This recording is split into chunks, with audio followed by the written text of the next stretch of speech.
Okey, sekarang kita nak pergi try cari umpan dulu di pasaraya Anak Kurau.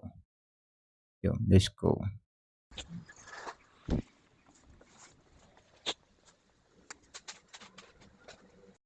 Okey, udang kita dah dapat. Agak-agak boleh tahan dalam 2 jam macam ni. Dalam macam ni.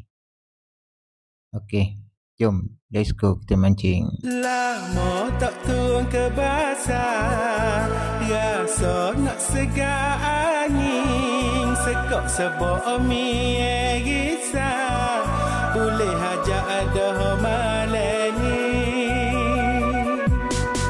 bunyi tabuh rasa gada, bikah bangun nak malengi.